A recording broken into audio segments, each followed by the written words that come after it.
thank you guys for coming on out and visiting with us tonight. I know the seminar page just said my name on there, but I would also like to introduce you guys to Barb Allee here. I'm going to put up some slides right now, and we'll start going through the presentation. I don't know, when I started talking to John about, possible presentations, I've written a few articles about this topic so far, and what I'm finding is that there's some interest in knowing more about talent-based sales versus package-based sales.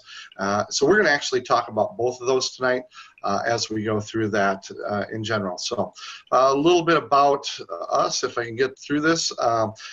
If you guys don't know me, I'm Dean Carlson. I'm the owner of Night Magic Productions. I own a company up in Duluth, Minnesota. Currently, there's 3 of us working in my company. There was 4 until last summer, and I'm currently looking for a couple more people to add to my team. One of my biggest team members and a person that has worked with me for a long time, and she'll share that, I'm sure, in a second, is Barb Allee. She's my office staff, and that's why I asked her to be on in this phone call, because she's really going to demonstrate and talk a lot about the actual sales aspect and how you can sell talent-based. And of course, if you have questions about package-based, my assumption is that most of you probably already know about package-based stuff, but we'll cover that also tonight. So, yeah, I've been DJing for 28 years, or this is my 29th year. Yeah, I'm getting up there in time frame now, and it's been a joy to do that. I've spoken at a few conferences.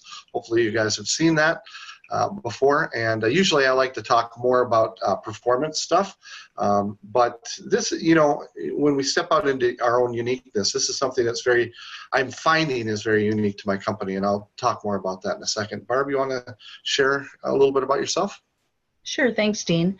As you said, my name is Barb Allee. I have worked with Dean for 15 years, and for all of you who know Dean well, yes, you can feel sorry for me, because those first 7 years were spent in an office not much bigger than the average bathroom. But it's been a great ride all along the way. We both worked at a different multi-op company, and we'll talk a little bit about how that's shaped our experience and what it is we do now, and why we've wanted to move away from that model of sales as we go. But I was really excited when Dean asked me to come and talk about this, because it is a different a different animal. Packages are pretty straightforward in their sales. I do have a little bit different approach than a lot of people have for sales anyway, and I look forward to sharing how that looks both for package-based or for talent sales. I know one of the biggest questions, I've tried over the years to talk to people about what sales looks like, and to put it into a few words is really tough. So I'm excited to be able to expound on it tonight. Great. So this is what we're going to cover tonight. We're really going to talk about, the differences between package sales and talent-based sales. And I'll define both of those as we go through that. Well, not necessarily package sales, because I'm hoping that we all have that basis overall. But when we talk about packages, I'm going to talk about initially how we set those up, what goes into them, naming different packages, pros and cons, and then we're going to talk just a little bit about how to sell them, but we're going to talk a lot more about the sales part when we get to the talent-based portion of everything. And again, in the talent-based style, we're going to talk about, what is this? I mean, why should I even consider doing this for my company? How would I set those up? What are the pros and cons of doing that? And then Barb is going to really dig deep into the sales process itself, which is going to be really useful, because when I was talking to her tonight, she does a lot of things that even surprised me, and I own the company, so I love it overall. So she's done a great job with that. The first question, we always get when we get on our phone calls and emails is, how much do you charge? I mean, it is right out of the gate. We all know it. We've come to probably hate that question so much. And I like it because it really gives me a basis of where a client's at, overall. It will tell you right away what they know about you, what they don't know about you. If they're coming at you with, what do you charge? Typically, they're not a referral. They've probably gotten your lead from somebody else and something like that. But I really, really, really do love it when I hear that question. It does not bother me overall. And, the reasons why clients ask this question is because they're programmed to think this way. Think about this, you go to McDonald's and you get a Happy Meal, you go to Wendy's and you get their value meal. You go to Long John Silver and you get the deep fish catch meal, or whatever it is that they call their Happy Meal. But people are programmed to get things in groups, and they also see it in our world, in the wedding world also. Photographers do it. Venues do it, and of course 99.9% of all DJs do it also. And we as DJs, we're programmed that way, because probably we just haven't had this conversation about, well, is there another way? I mean, could we do it differently? And if so, what would that look like? And that's really what led me to get into this, into talent-based versus package-based, because there were things that I couldn't do in package-based, in that style of sales, that I could do much better in talent-based. And of course, we'll come over that here in just a second. And I think as we go forward through that, you'll also find that having the talent-based versus the package is one real neat distinction between you and your competition. It'll give you it will set you apart in the client's mind, whether they end up going with you or not. They will be very intrigued. Cool. So what are packages actually doing? That's the big question. Why do we set up packages in the first place? Well, we set it up to create this distinctive value, and we do it by adding different services. That's really what it boils down to. When you're doing a package, you're trying to set a price based on something that you're going to give somebody. That's it. That's the whole kit and caboodle. It's very visual. I mean, it's tangible, and the items make sense. So definitely that's the biggest definition you should go with. The research that we did when we were running the multi-app company that we ran that company. Well, Barb was there a couple of years before I was, but we ran that company together for 8 years. And I tell you, the research that we found out there is the optimum level of packages that you should have in a company is 3 or 4. And leaning more towards 4 than 3, because it gives you a little bit more wiggle room to work with overall. And it's realistically because nobody wants to buy the cheapest package. So they look at that as almost a base setting level. So realistically, what you're doing is you're just kind of telling people, okay, even at the cheapest end of the world, this is what I run. But it's not what people want. People don't go out and they don't, especially for big events like weddings and stuff like that, they don't want to cheap out per se. You know what I mean? What we found, and Barb can back me up on this, is 95% of our client base over those 8 years picked the third package. I mean, it was astounding how sure that number was. So we always made sure that was the package that we wanted to sell, and that was our breadwinner. So whatever we wanted to do as a company, we did that. And then so if there was 4 choices, that would be the third choice. And then the fourth package is if we could really get into those higher end clients. Now, we were a giant multi-op company at that time, and we had 25 DJs that worked for us overall. So, the packages in that essence worked out really, really well. Overall. Wouldn't you agree, Barb? Absolutely.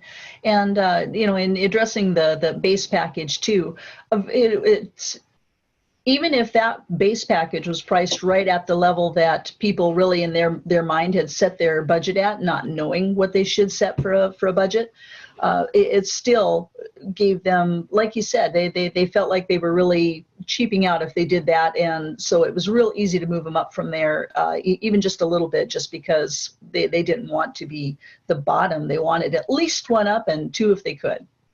Absolutely. Absolutely. Most packages are distinguished by these four things. At least that's what I found. And I don't know if it's true in your guys' company or not. I can't see notes just yet, so I don't know if Barb's watching the side screen or not. If you have questions or something, I can't see that. I can only see the slideshow. Anyways, packages are pretty much always, and I have researched hundreds and hundreds and hundreds of DJs' websites, mostly because I was trying to see what their websites were like, but it also led into me looking into their life a lot. And basically, without a shadow of a doubt, it was either lighting and gear, tools, which I'm going to talk a little bit more about in a second here. Time was probably the number one thing that distinguished packages, or DJ, or multiple DJs and an MC. Those are the different things that you would change when you're going up in packages overall. So tools. This is going to be an important word for us throughout the entire seminar tonight. Tools, in my world, are realistically, I don't want to call them the shtick that you do, because that would be wrong. But realistically, it is things that achieve goals at your weddings. Okay, a garter and bouquet toss is a tool. Realistically, that's what it is. It's achieving, that break in time during the dance portion. It's achieving some of the the history of weddings. It's achieving a lot of different things. It's a tool. You can either do it or not do it at a wedding. I did know a DJ, literally, I swear, he charged individually for different tools that he put in. He charged for Grand March entrance was this much more. He charged this much more to do a Grand March, garter bouquet toss, money dance, blah, blah, blah, blah, blah. I was like, where do you end? My gosh, that's so silly. I mean, sure, you're throwing them the Earl Schreiber, and I don't know if you guys have Earl Schreiber auto shop paint jobs, but they're $99.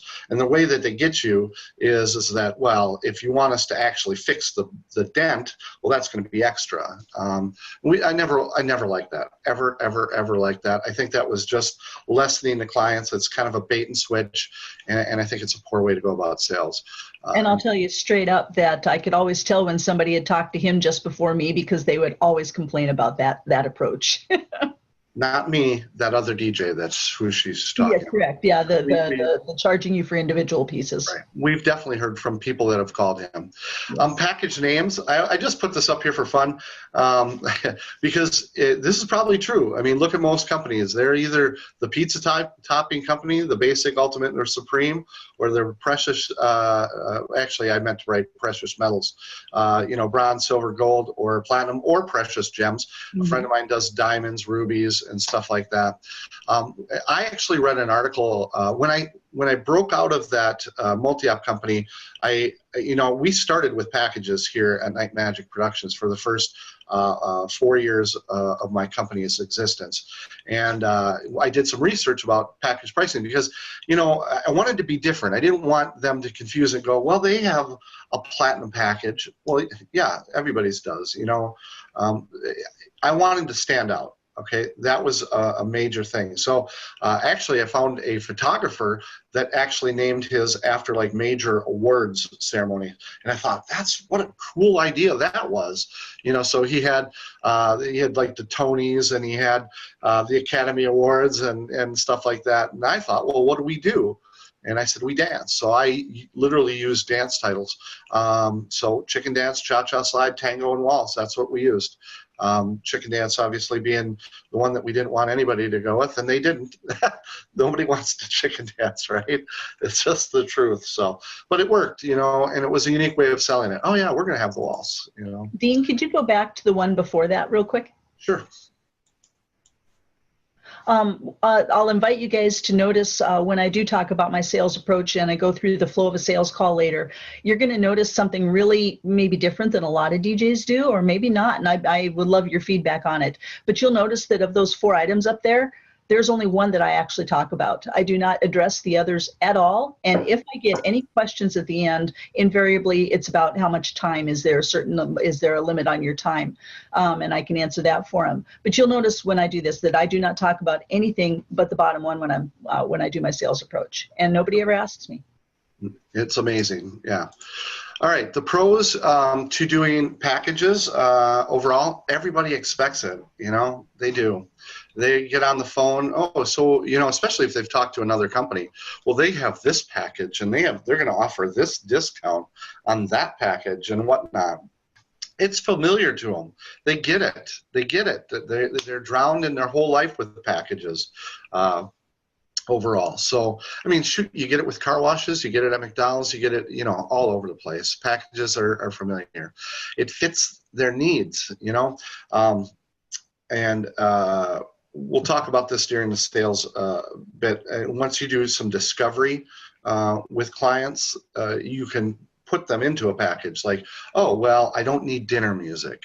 Well, yeah, okay, you say you don't, but, it's their need. So now you've narrowed down their package from a 7-hour package to a 5-hour package or whatever you're doing. And it's super easy to sell packages because, again, it's all familiar to them overall. So there's that. The cons that I have for these, and these are by no means a completely limiting or a conclusive list, I should say. There's probably other ones on there. Cons, very limiting. Here's your box. I would say this to be very true. And it might be a pro, especially for large multi-ops that have high turnover. That might be a reason you want to do these. Again, because you have to do that in order to have stability within your clients. And we'll cover that a little bit at the end of this part here. Some clients will expect it to a T. Oh, yeah, if you've never had a client call you Monday is the reason I started my own company and stopped managing this other company was Monday mornings. I hated Monday mornings beyond a shadow of a doubt. Inevitably, throughout the year, we get 5 to 10 phone calls. I mean, we were doing 700-800 shows a year, but that's still a lot. And, oh, he started at 7:05, so clients will expect it to a T. Well, because that's what, this is what you're giving them. You've defined what the reality is for their wedding, right? It doesn't allow room for it just doesn't allow room for breathing. What's that? You always want to under-promise, over-deliver, and that's hard to do when you've so specifically defined what they're supposed to get. DJ buy-in, I wrote on here. I think I meant to put that on a different spot because I can't remember exactly what I was going to say there. DJs are not apples to apples. I was talking to Barb before this tonight, and we were talking about the different cons, and she reminded me of this because I've been spoiled for the last 7-8 years. I've had a team of 4 DJs, and they've been with me the whole time. I really haven't had any issues with growing, but at the time, I mean, there was a high turnover rate in our other companies. So, people would have to do packages because so if a client bought, let's say you named yours bronze, silver, gold, and platinum. If they bought the gold package and you had DJ X do the gold package, but he was really a platinum package DJ and did a platinum package DJ job, well, if you're getting referral business for that gold package, what do you think they're going to expect? So it's not apples to apples overall. So that's definitely a con in my book, and another reason I went to talent-based, and we'll talk more about that. And packages don't look the same with all DJs. Same thing that I wrote with the apples to apples. Are any other things to add there, Barb? No, I think you covered that. Okay, cool. Selling packages is pretty easy overall, I think. Again, we're going to go. Do it, but yeah, you do it, right? Again, we're going to cover sales more at the end of this whole seminar because we really want to combine the two and talk about that because some of our sales technique hasn't changed at all. It just, we know what works really, really well, and we just changed some verbiage. That's all. But basically, you're asking questions when you're selling packages so that you can fit a client into a package. Oh, you're at this place. Do you need dinner music? Don't you need dinner music? Do you need ceremony music? Don't you need ceremony music? Again, packages are allowing you to fit people into them. it's easier to talk about.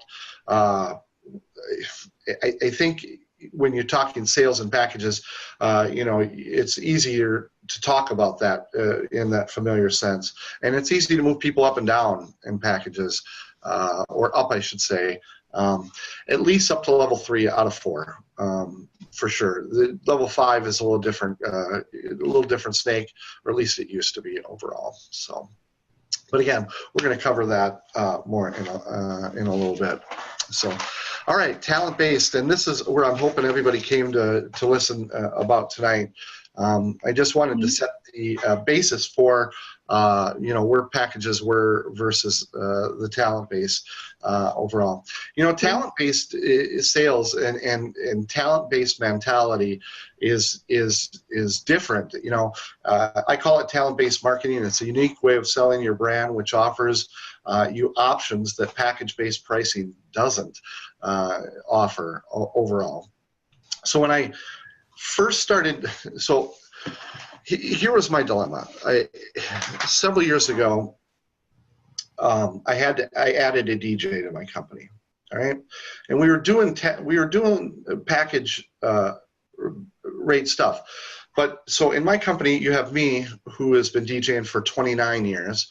You have Barb, who has been DJing now for 15 years.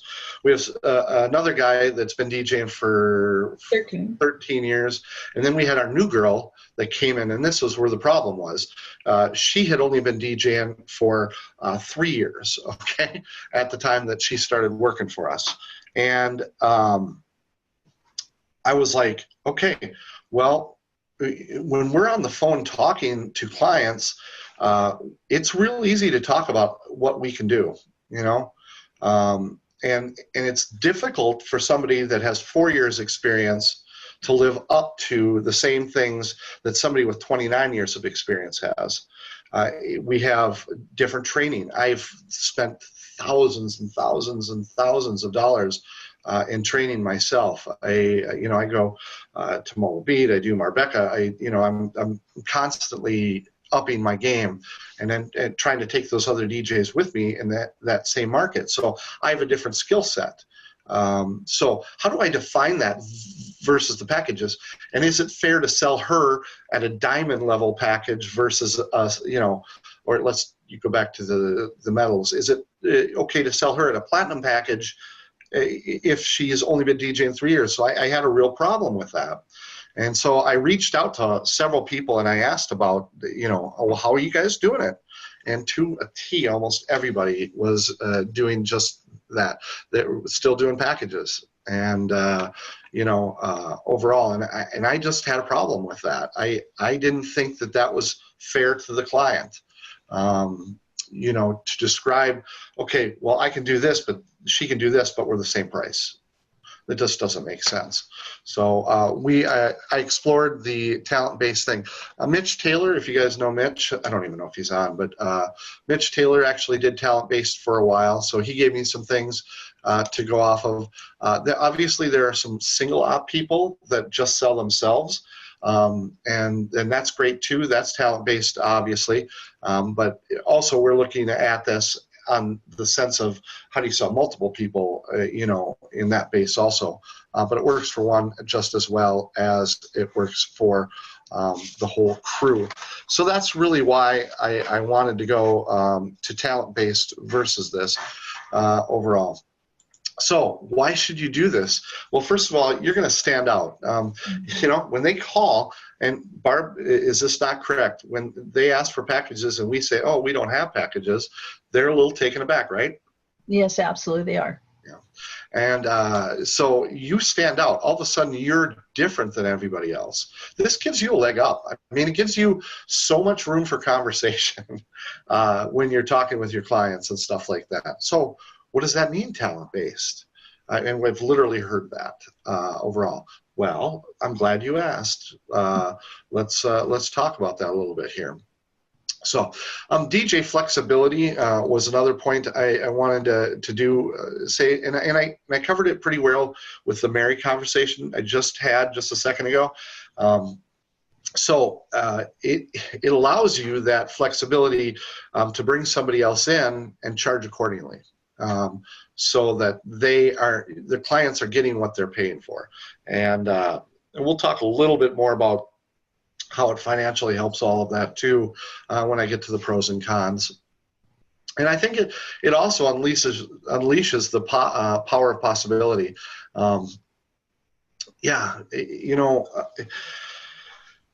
With packages, you've defined your hours, you've defined your tools, you've defined all of that. When you go to talent-based, you are not defining any of that, as you'll see when I show you how I set these up. Because it shouldn't matter. You should set a price point that is at a spot that you will be comfortable to live at, period. And no matter what you do, you are bringing yourself and you are worth that overall. So so it unleashes possibilities that you couldn't have. So again, let's take packages and a multi-op company. So if I was DJing, a show, and all of a sudden I got a client to agree to do an enhanced Grand March entrance, or a themed Grand March entrance, which is something that I do quite a bit actually. And again, that possibility couldn't be there in packages necessarily if you have to have other DJs that can also live up to that. Plain and simple. That's the problem with it. Talent-based doesn't mean no to options.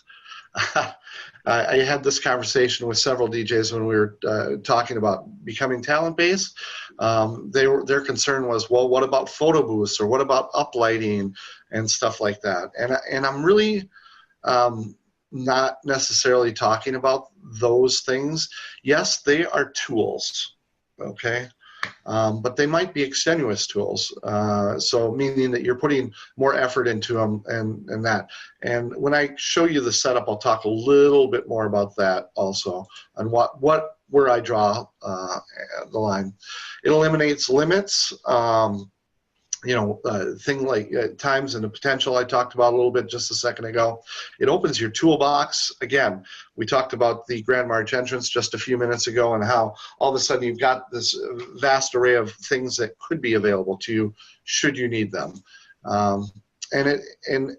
Ultimately, I will do just about anything I can do as long as it doesn't cost me any extra money. And the example that I want to give for this is that I will do these great, big, giant themed Grand March entrances, and I'll put a lot of work into them. I've done some pretty elaborate ones in the last few years. Last November, I did one that was a football Grand March entrance, which ended with the voice of the Minnesota Vikings doing the actual introduction for the bride and groom. Now, that cost money, so that cost the client money. But it was the only part of the grand entrance that cost the client money. The ideas all came from here. The toolbox was available, and we had that open discussion, and they were fine with that, actually. So it worked out very, very well. Cons, well, it is different. Yeah, it's a whole different category overall, and people are shocked when they first hear that. And yeah, for sure. You're going to see that right off the bat. It's harder to sell. Barb may not think so. We'll see what she says here in a second. But and the only reason I put it's harder to sell is because it's different, because people are not expecting that sort of thing. And I guess ultimately for us, it has allowed us to raise our rates quite considerably. So yeah, it can be a little different. You have to have ownership of the idea. I put this in there because the biggest mistake the biggest trouble that we had when we first started selling talent-based, DJ shows versus package was this ownership thing, because we really didn't know. We didn't have other companies to go off of and to help us along, or to bounce ideas off. I couldn't find anybody. So we were flying blind when we started this, and there was, in my mind, for sure, and I'm pretty sure in Barb's mind, there was a little bit of doubt about, well, should we really be doing this? I mean, because A, we did that and we raised our rates all at the same time, So there was multiple things going on, but you really have to own the idea, like, hey, this is a great idea, and you have to see all the positives for it to understand why it's such a great idea and why all DJs should be doing it, in my opinion. I think we should just get rid of packages altogether, but that's just me. So having ownership is really good of it. Pros, again, it's different. Clients see that, and all of a sudden you're different because of it. I'm the only company in my area that does this. That's it. I probably got 150, 170 miles until there's somebody else that just sells themselves. I think Bill Herman doesn't do packages, but he's just one person. So, again, he's just himself. I always like to say you hire our team when you're working with us. Barb is definitely going to cover this when she's talking about it, but you're not just hiring the one DJ, but you're hiring our company, and it makes a huge difference. DJ ownership, this is what I really love about this. So if you're looking to keep your DJs in a long-term relationship with your company, there's multiple ways of doing that. First of all, you have to build great relationship with those people, and you have to grow them, and you have to grow with them. But you also have to show you're a great leader. The second part of that, though, is getting them to buy into the company itself. What does that look like? And getting them to be part owner of that. So when a client hires one of my DJs, they're signing off on this sometimes a year and a half ahead of time. We're booking into 2019 already, and we have other DJs other than myself already booked for 2019, but they're on our team. Now, the way I do talent base is that you're hiring a specific DJ.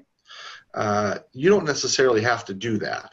You could possibly, you could possibly say, okay, this is our new division or something like that. Come up with some creative name for it, and put those DJs that might not be around for a while into that area. I don't have a lot of experience with that part of it at this point. I will soon, because like I said, I'm hiring a couple people, but in general, I think that's the way that I'm going to go with it, is that in this case, you're hiring this level of talent, and they'll be with you. Of course, you're still hiring our team, and if there's any change, they'll do that. We'll see how that works overall. There's room for organic growth. I love this part about it too. This is the best part about it. Pay raises. Oh my gosh, pay incentives, growth within the company. When you talk about DJ ownership, if they can see that they started down here, okay, well, so this is really how it is. I'm $2,500 in my company. Barb, what are you, 24, 23? 22. 22. Sam is right around 20, I think, or 2,000. But the youngest DJ in our company is like $1,200. Okay, so they know this, and they can see themselves grow overall, and you can use that. Like, all right, well, here's what I'm able to charge for you right now. This is what your pay is based on that. Now, I would like to get you to here. All right, how do we do that? Well, we need to get you to start investing in your own training and stuff like that, going to that. So it really, it promotes an organic growth to your company that's really, really, really cool overall. And it gives you opportunities for pay raises that aren't actually coming out of your pocket as an owner, but as the company grows, it grows. I haven't been losing money when I've given Barb pay raises. I have gained money because she's awesome. And it works out really, really well. So I'm going to let Barb talk about sales because I need to drink some tea right now. And she's going to share with you her sales process. All right. Thank you, Dean. And thank you for those who've submitted questions and comments. We'll be getting to you guys before we're done. Absolutely. Appreciate that. What I want to do is I want to take you through a real typical sales call, because like Dean said up front, everybody calls and says, so how much for a DJ for 7 hours? That is the standard question. And, like he says, maybe everybody else hates it. I absolutely love it. Partly because I just completely, simply ignore it. I don't respond to it in any way at all. Dean has a little bit different sales approach than I do. I think he may address the packages and talent based up front. I don't even do that. I absolutely jump straight into the first of the processes that I do, and that's just connection. And I congratulate the bride or the bride and groom, whoever I've got to talk to. I confirm the date with them. Then I start asking questions. How is the planning going so far? I want to know what their experience has been so far. Has it been stressful? Is they having fun with it? How far are they on the process? Do they feel like it's a big job? And just sympathizing with them, of course, is a great job, as a great connection too. It is a huge job, and just recognizing that for them. Then, by then already, just answering those couple of questions, you get a sense of their personal style, whether they're, if you're familiar with the quadrants, personality quadrants at all. You've got controllers and analysts, supporters or promoters. And just based on what they've said already, I can get a good sense of that, and I can start couching my terms or couching my pitch to that. If it is a real obvious controller, I'm going to go through it short and sweet. I'm going to give them the basic facts. I'm going to get to price quick. You need something, Dean? Yeah, I was just going to say, I would mention Vicki and Mitch Taylor do a really good job talking about the 4 quadrants of people. This is what Barb is talking about here when she's using the term controller and stuff like that. Go ahead, Barb. Absolutely. So, you start couching your terms. If you've got an analyst, they're going to want all the details you can throw at them. If they're a supporter, they just want to make sure all their guests are going to have a really amazing time and be talking about it forever. And the promoters, well, they want the party, and you know how to talk to them to bring that out. So I watch for those clues right in those first connecting moments to see what I can do to really get connected with them. And then I start deepening that connection with the more personal info, because by this time they're already starting to loosen up. So now I want to know, how did they meet? How long have they been together? How do they have kids together separately? How does that work? What was the proposal like? Was it romantic? Was it not? Was it funny? Give me some details on that. By this time, they're already putty in my hands, and it's just fun. Then I get into the discovery phase that Dean mentioned, where I talk more about the location and get to share our knowledge of the venue, because Dean's done 3,000 some events, and I've done hundreds, and so has Sam, and so there's not, I don't think, too many venues out there anymore we haven't got covered somewhere somehow. What do they want for the theme or the feeling of the event? Do they have a sense of that, or is it still really nebulous to them? What size crowd are they going to have? How big is their bridal party? What is the makeup of that crowd? Is it going to be lots of family? Or there be just a few friends there, lots of friends? Are all their college friends coming in? Will people be traveling from Germany or elsewhere? I mean, coming from a long ways away? Are they all close together? Or is it just one of these things where they haven't seen each other in years and they're just excited to all be in the same room for a change?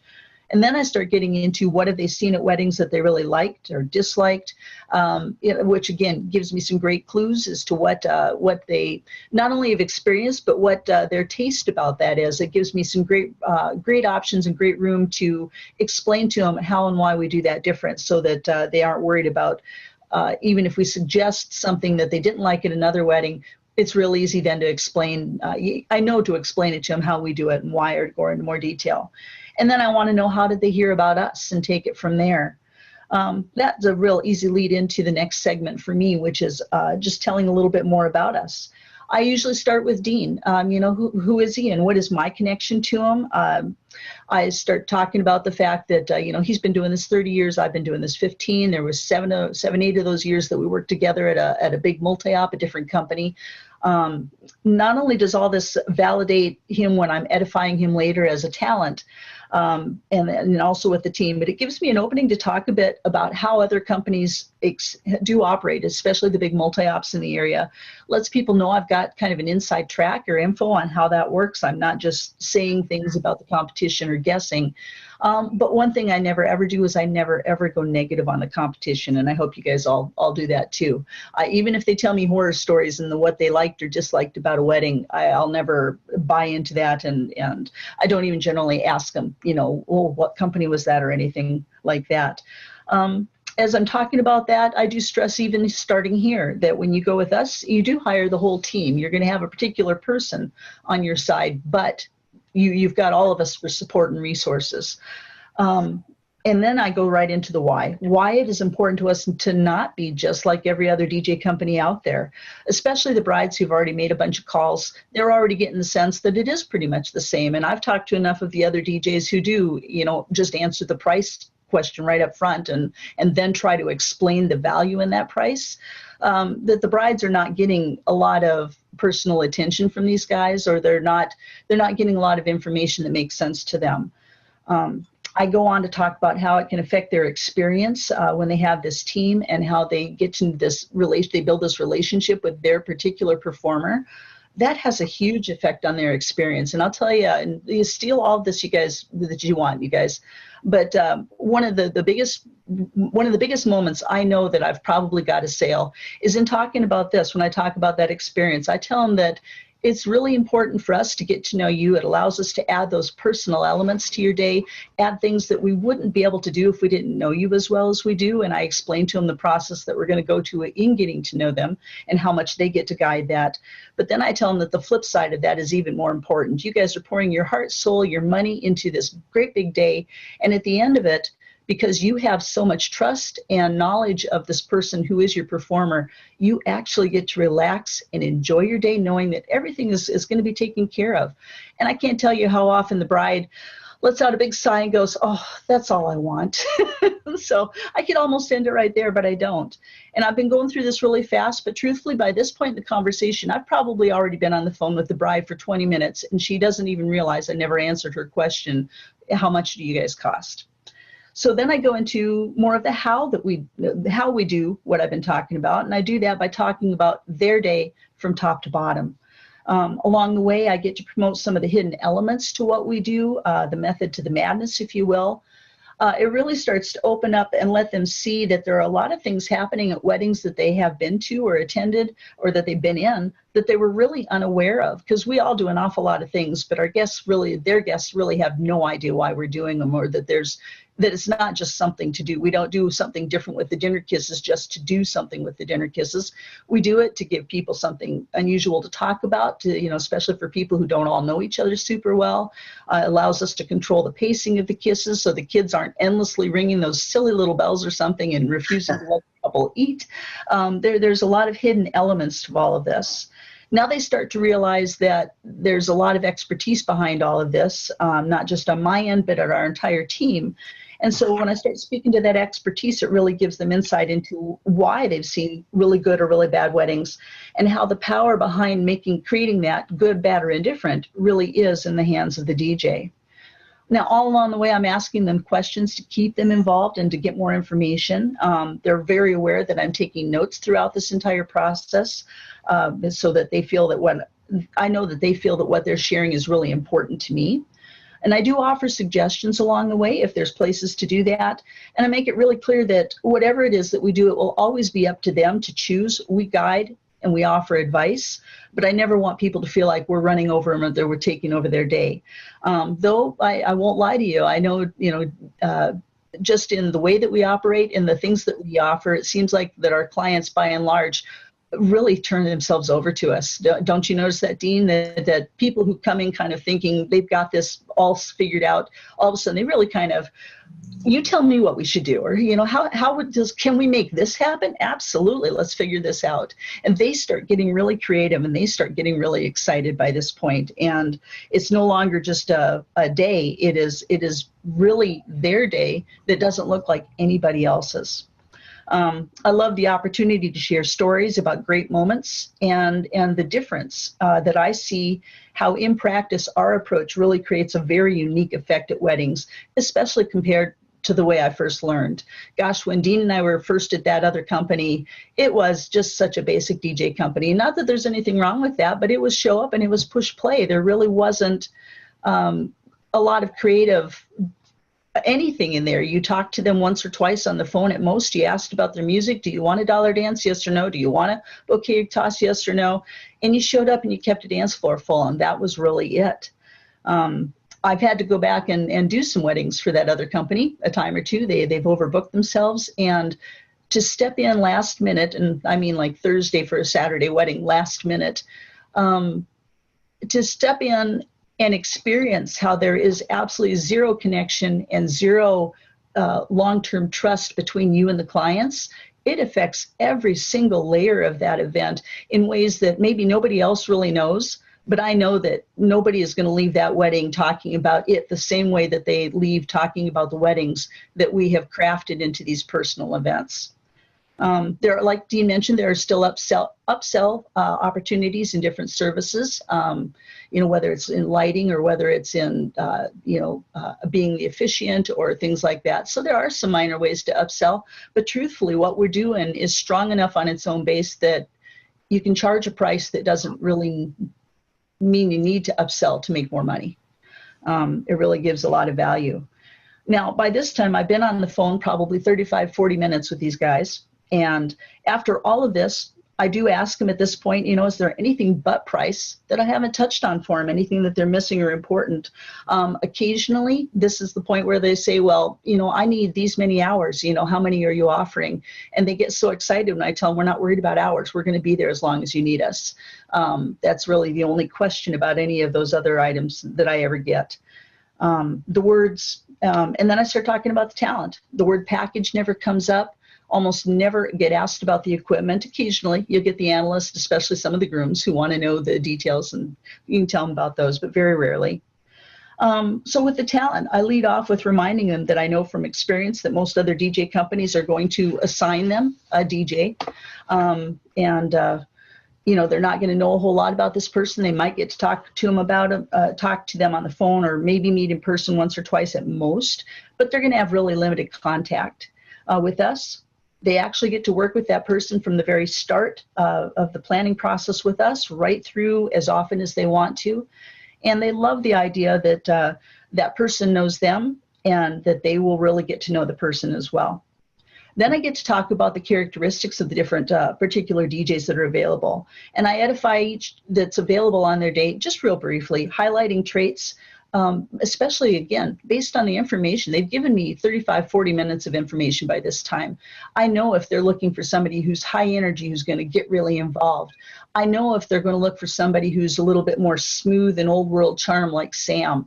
And it makes it really easy to kind of slip that in and really highlight the strengths of each individual DJ based on what is going to appeal to them. Is charisma going to be important to them? Is it crowd connection that really matters? Are they worried about energy level or interaction? Maybe they have a lot of kids, and Dean is a master with kids, and I know to share that. Mixing and music mastery, I can tell him Sam's a music mixer, and has knowledge of music that's just incomparable out there. If I was going to do packages, this is where I would have talked about that, but like I said, I don't even miss it. The biggest change for me in learning to sell based on talent was, like Dean mentioned earlier, it was just owning it. It was just I had to buy into it. I had to believe in it, and I had to get excited about it this way. And as soon as I did, packages no longer mattered, and nobody's ever indicated that they miss them in any way, shape, or form. By the time I get to this point, the price really justifies itself. And it's just a matter of sharing at this point that, Dean is the company leader in all ways, including, like he had mentioned, he spends thousands of dollars each year to continue learning from and teaching to the best in the country. And therefore, he commands the top rate.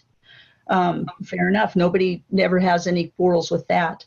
I very often have them so excited that they want that top talent just because it is the top talent. But it's so easy to edify the others without ever, even with Mary, when we had Mary at 12, she was never the discount DJ. She was just a fresher DJ who still had just a younger, fresher approach and had her own style.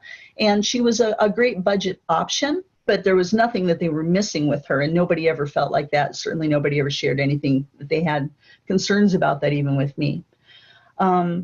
And so I talk about how Dean cares enough to assemble the best team, that they're based on years of experience and the unique attributes that each one of them brings to the team. And they are all so different. It's real easy to talk about them that way. And by this time, I've been on the phone 45 minutes with them. I've talked extensively about what the company and their personal performer is going to do for them, both in the planning process and how it's likely to show up in their day. And we've had some fun discussions about different possibilities for their day and some different unique creative ideas that might happen. And I never have a single question about one DJ or another being discount or worth less than. And I have found that for the clients, it just really comes down at this point to a balance between getting exactly what they want. If they want Dean, they want that high energy, or maybe they want Sam and that mastery of the music, or getting really close to that for a price that just happens to better fit their budget. And people just, there's no problem selling it. It's a lot of fun. And it's not unusual to get off the phone with the sale already, or with them dying to get the other half in front of me. So you've got to explain all this to my fiance or something. And Dean, just so I don't forget, like I said, we did have a couple of questions. Yep, I got those. I saw those. So. Okay. All right. Okay. You got through most of your stuff, right? I did. Oh, great. Okay. So I just had a couple of things, and I'm going to answer one of the questions that came up, and then we're going to open things up for questions. What I missed is, what goes into what's included in the talent-based, for us. When we talk about if you were to hire me as a DJ, okay? Basically, we don't charge for time.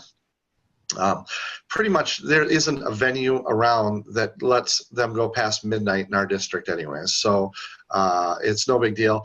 We live in a territory where there's lots of travel, so I am on the road by 9, 10 in the morning anyways. My whole day's shot. I don't care. I'm getting paid for services. I'm not, I want to make sure that their day is great.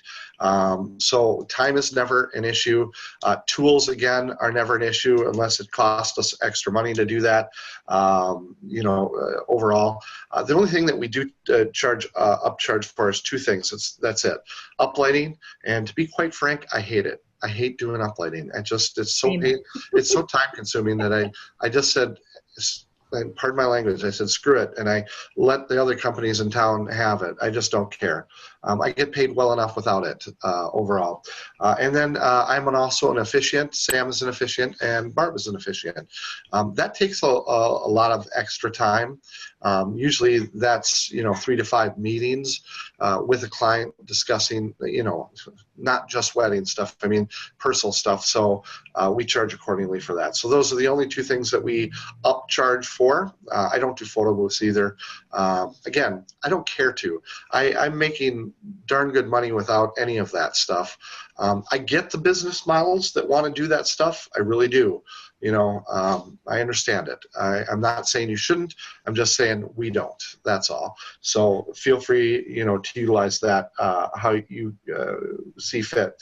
I was going to mention about Barb. Again, I wanted to reiterate about trusting the process in your sales. You have to own it. You have to just be there right from the get-go. Somebody asked one of the questions early on. The first question that I got was let me move the screen to the Q&A screen. The first question I got was, how do you start doing this? Well, you have to make the decision that this is going to work for you, or this has to appeal to you. If you like, I will give you my phone number and email address afterwards. I didn't put it into a slide, but I'll put it up somewhere here. You guys can contact us at any point. We would love to help you, both Barb and I. We will give away everything we have. I will literally send you my booklet of information. I don't care. You could be in my same market and I would do the same thing for you. I just don't care. I would hope that you guys learn from each other. I think that my idea is that by giving it away, I have to grow myself more. So that's why I do it. Overall. But how do you start? You have to make the decision that this is right for you. You have to look at it and go, you know what? That does make sense. I do have a company that's in this area. That would be cool to not have to deal with raises and to get DJ buy-in and to, overall be able to charge more, because, when you're a talent versus a package, you can charge more. That's just a fact. It really is overall. And I think that somebody needs to be the expert in your company. I can't tell you this at all. Too many DJs out there getting the DJ business because they love music. All right, that's great. That's going to serve you for the first 5 years of your DJ career. And then it's time to move into big boy land or big girl land. You need to realize that we are in an industry and you need to become the expert. That means you need to know why we do everything that we do. If I was going to ask you why we have cake cuttings at a wedding, well, I would want an answer that was straight out of the books. And believe me, there are books for that. Why do we why do the groomsmen stand on the right? Why is there toast in the toast? I mean, if you can say this stuff to brides and grooms, all of a sudden they realize you are the expert. And you know what? You do move from just a commodity as being a DJ in a package to a talent, You're now the expert. You're the go-to guy or gal for that matter. So invest in that. I mean, find every way possible to increase your knowledge about what it is to be a DJ and what we do. Weddings, everything should be secondhand knowledge to you. When I go to a meeting, that's one way that I distinguish myself for sure. Oh, and it's a great talking point, for your tools. Let's take this in just a small example. Garter and bouquet tosses. The trend that I have seen the last 3 years is that a lot of brides or grooms are no longer removing the garter, and I go, that's fine. That's a choice you can make. We can do that. We'll make that work. But do you understand why there is a process for removing and throwing the garter? Because when they stopped removing the garter, they associated that with not throwing the garter. And now I taught them that, well, in ancient times, they used to actually tear a piece of the bride's dress. It was considered good luck, and this is where all this started, When you can say that to somebody, you're the expert. They're going to hire you overall. You want to be, what was that? Were you going to say something, Barb? I would like to answer Josh's questions when you're done with what you're doing. Okay. Would you turn off the screen share part if we're done with that? I can do that. I think I can do that. I'm not very good with all this. Beautiful. There, we get to look at you better that way. Thank you. Okay. So become the expert, and be their choice. Make that choice, and then set a date for when you're going to do that. We have seasons here. I like to call it booking seasons, and typically the booking season starts in October for the following year. And that's not hardcore, but that's typically when I change all of my material, because that's when all the bridal shows start happening, the ones that matter at least. All are either November through February. So, and I'm in a few bridal shows, not a lot, but I'm in a few. And so I want to make sure that my material is up to that. So that's what we did. We made that choice. We're going to go, okay, well, this is the year we're going to do that. We took packages out of our booklet. We made sure that anything on our website didn't represent packages per se, like things like gear. We didn't want to show gear. We're not about gear. We're about providing you with expert service that you're not going to get anywhere else. So that was really important to us overall when we were doing that. And then as far as pricing, I did mention this also, that doing the talent-based thing, because it's so different, it does allow you that ability to charge a wide range. I mean, literally, we do have a $1,300 range between our top person and our lowest person in the company. That's pretty significant. I don't know that you could do that with packages. Maybe, but I don't know. Not without throwing in photo booths and stuff like that. So go ahead. You're going to answer. Which question are you going to answer, Barb? Go ahead. I'm going to answer a couple of them here. Just real quick for Scott, we are in the Duluth, we are based out of Duluth, Minnesota. We cover a pretty wide range around there in Wisconsin, down into the Twin Cities, over the edge of the Dakotas. We do most of our shows Duluth, Twin Cities, and fair range around urban Wisconsin or rural Wisconsin. 90,000 people in Duluth, Scott, just so you know. If you don't know what that is, 90,000. Yeah, and Dean has one family in Iowa that hires him over and over and over. Yeah, so I've been there 7 times. Yes. So. Josh wanted to know about dance floor lighting projectors for slideshows. Do we do that at no charge? The dance floor lighting is absolutely part of what we do. And the projector, technically, we charge extra for that. But I'll tell you what, kind of how I base it, Josh, is we throw in an awful lot already, and that was part of why we wanted to get away from packages too, is because we do what we do, and it seemed like people always wanted most, if not all, of what we tend to do. So we've got the interaction, we've got custom recordings, we've got the love story that we do, the interactions with the guests, the music, the personalization of everything from the ceremony to the grand march to the dinner kisses to the cake cutting, to so many different ways that we add personal touches that are really unique to the clients. So the way I go about deciding if we're going to charge them something extra or not is, Dean mentioned, first of all, is it going to cost us extra money to create it or do it? So they may pay a small fee for something based on that. A lot of times we can find a way to do it for a little bit. Or if it takes almost absolutely no time and effort, like a projector for a slideshow, we're generally willing to go ahead and do that. So without charging extra. Yes, Dean. I just want to say this about that. I will literally do what I enjoy doing for no additional charge, Yes. period. It's just the fact of the matter. I have done slideshows for people. I have a program. If you don't know what Animoto is, you need to know what Animoto is. It's the easiest dang program in the world. It takes me 5 minutes to do a slideshow.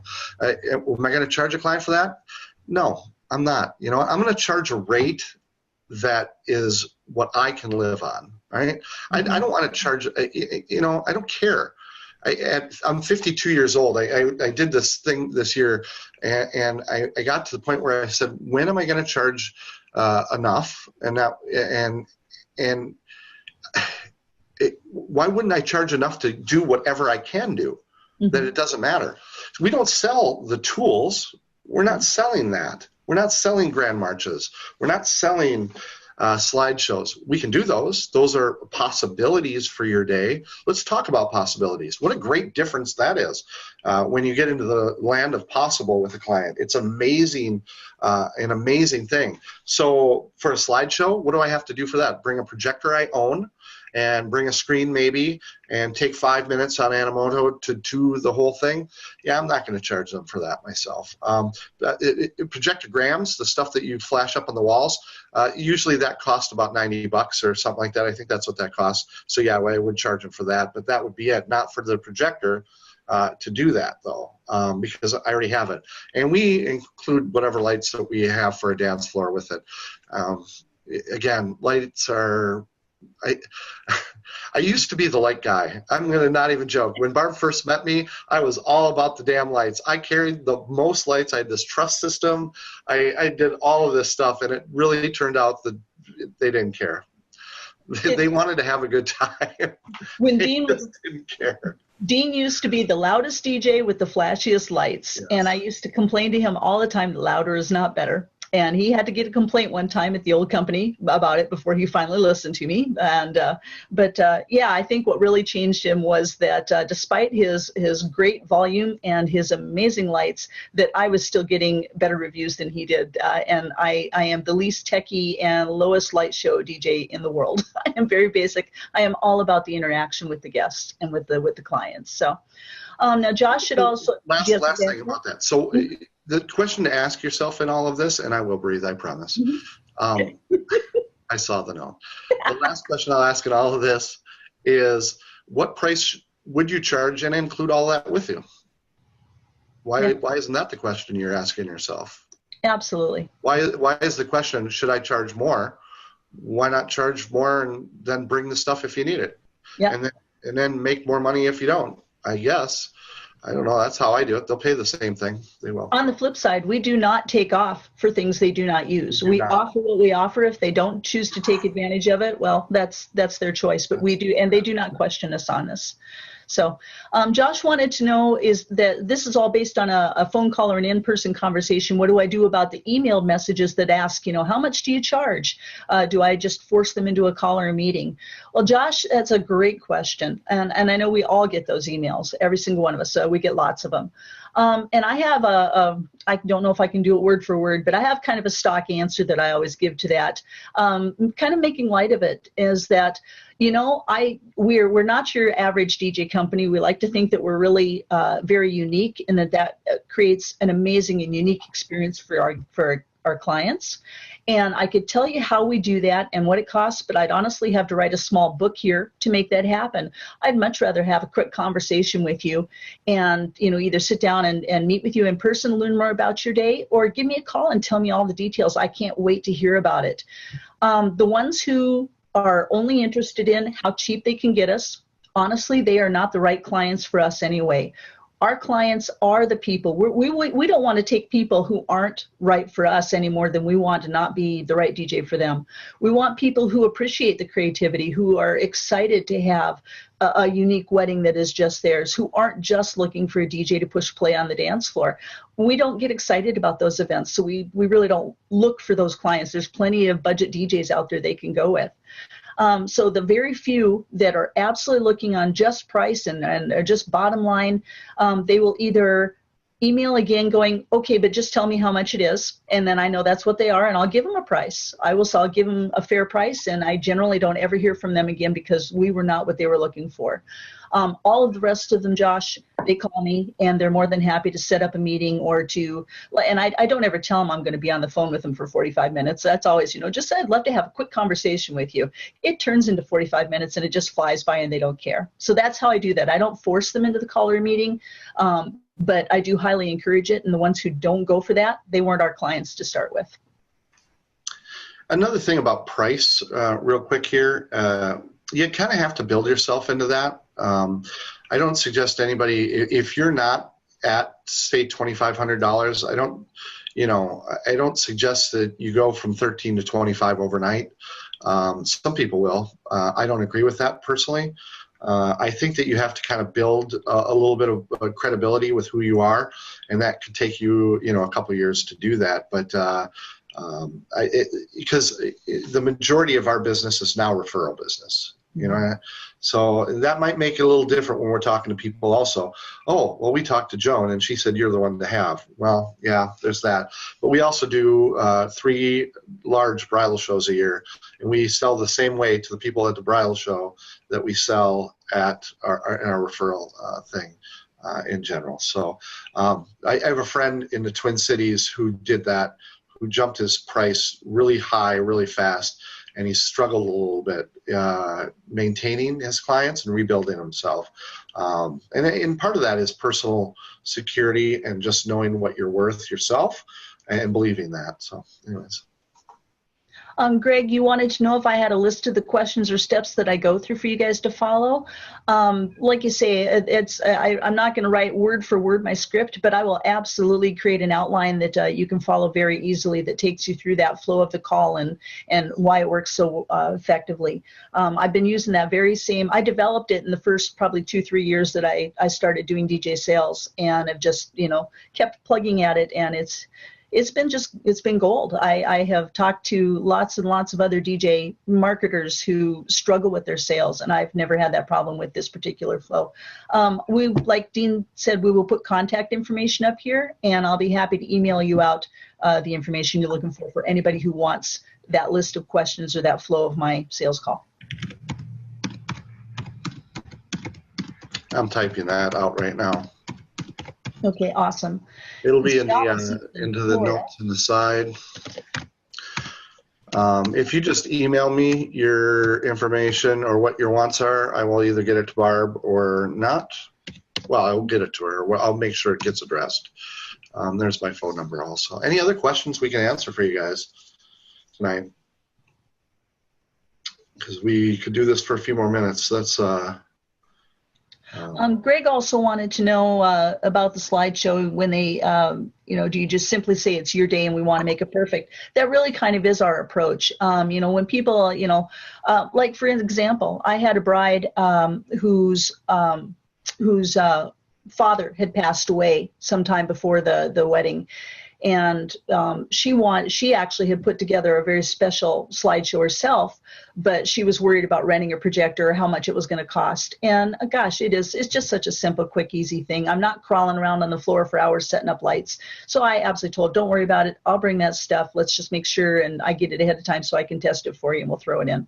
But it's about making their day perfect. And believe me, as much as we charge, and we are by far not the cheapest in our market, they notice this, and despite what they pay, they're pretty darn generous with the tips besides. So even if it's just in hugs that I get paid at the end of the night and having to stand there for an hour afterwards and let them fluff my ego and tell me how amazing I am as a DJ, it pays off to just give them what they need or want.